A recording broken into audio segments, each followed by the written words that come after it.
Hello guys, आज का हमारा टॉपिक है making of constitution of India. India का कॉन्स्टिट्यूशन कैसे बना था, यानी कि इंडिया का जो संविधान था वो कैसे बना था, उसमें कौन कौन सी बनते समय कौन कौन सी कमिटीज बनी थी, कौन कौन मेंबर्स थे, ये सब मैं आज आपको बताऊंगी। सो बिना कोई फर्दर डिले किए let's get into the video. सबसे पहले तो बात करते हैं कि कॉन्स्टिट्यूशन का आइडिया किसने दिया था। 1934 में एम.एन. रॉय थे जिन्होंने कॉन्स्टिट्यूशन बनाने के लिए आइडिया दिया था। उस समय कॉन्स्टिट्यूएंट असेंबली भी बनाई गई थी। कॉन्स्टिट्यूएंट असेंबली का मतलब होता है group of peoples who made constitution. जो कॉन्स्टिट्यूशन बनाते हैं उन पीपल्स का ग्रुप, जिसको कॉन्स्टिट्यूएंट असेंबली बोलते हैं। उस समय ये असेंबली भी बनी थी। 1935 में finally Indian national Congress (INC) ने ऑफिशियली कॉन्स्टिट्यूशन बनाने की डिमांड रखी थी ब्रिटिशर्स के सामने। 1940 में ऑगस्ट ऑफर आया था ब्रिटिशर्स की महारानी की तरफ से। उन्होंने हमें बोला था उस ऑफर के थ्रू कि हम हमारा कॉन्स्टिट्यूशन बना सकते हैं। देन 1946 में कैबिनेट मिशन प्लान के थ्रू कॉन्स्टिट्यूशन बन चुका था। इसी कॉन्स्टिट्यूशन बनाने के लिए जो कॉन्स्टिट्यूएंट असेंबली बनी थी उसमें टोटल 296 मेंबर्स थे, जिनमें से 9 वुमेन्स थी। ये जो मेंबर्स थे ये 1 लाख पीपल्स के ऊपर एक मेंबर था उस समय। कॉन्स्टिट्यूएंट असेंबली की जो फर्स्ट मीटिंग थी वो हुई थी 9 दिसंबर 1946 में, जिसमें जो मोस्ट एजेड और सीनियर पर्सन थे जो कि थे डॉक्टर सचिनानंद सिन्हा, उनको फर्स्ट प्रेसिडेंट बनाया गया था कॉन्स्टिट्यूएंट असेंबली का। उसके बाद जो सेकेंड मीटिंग हुई थी वो हेल्ड हुई थी 11 दिसंबर 1946 में, जिसमें प्रेसिडेंट बनाया गया था डॉक्टर राजेंद्र प्रसाद को। ये इंडिया के फर्स्ट प्रेसिडेंट भी हैं।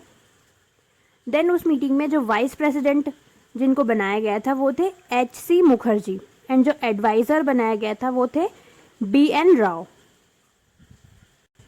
उसके बाद 13 दिसंबर 1946 में थर्ड मीटिंग हुई थी कॉन्स्टिट्यूएंट असेंबली की, जिसमें जवाहरलाल नेहरू ने ऑब्जेक्टिव रिजोल्यूशन को पास कर दिया था। उसके बाद बहुत सारी कमिटीज़ बनी थी। सबसे पहले बात कर लेते हैं ड्राफ्टिंग कमेटी की। इसके जो चेयरमैन थे वो थे डॉक्टर भीमराव अंबेडकर। भीमराव अंबेडकर जी को कॉन्स्टिट्यूशन का फादर भी बोला जाता है, फादर ऑफ कॉन्स्टिट्यूशन भी बोला जाता है। उसके बाद जो कमेटी बनी थी union power committee, union constitution committee और स्टेट कमेटी, इनके जो चेयरमैन थे वो थे जवाहरलाल नेहरू।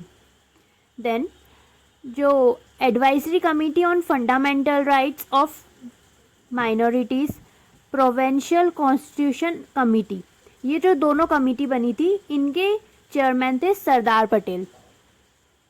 उसके बाद steering committee, rule of procedure committee, इन दोनों के प्रेसिडेंट थे डॉक्टर राजेंद्र प्रसाद। उसके बाद ये कॉन्स्टिट्यूशन आ तो चुका था, पर 26 नवंबर 1949 को लोगों मतलब ये कॉन्स्टिट्यूशन अडॉप्ट हो चुका था, एनेक्ट हो चुका था, बट फुल्ली नहीं हुआ था। कॉन्स्टिट्यूशन फुल्ली अडॉप्ट हुआ था 26 जनवरी 1950 को, जिसे हम रिपब्लिक डे के नाम से भी जानते हैं।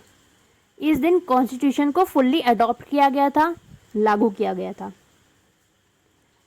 ये लागू हुआ था total 2 years 11 month and 18 days के बाद 26 नवंबर 1949 में के करेक्ट 2 साल 11 महीने और 18 दिन के बाद 26 जनवरी को कॉन्स्टिट्यूशन अडॉप्ट कर लिया गया था, फुल्ली लागू कर दिया गया था।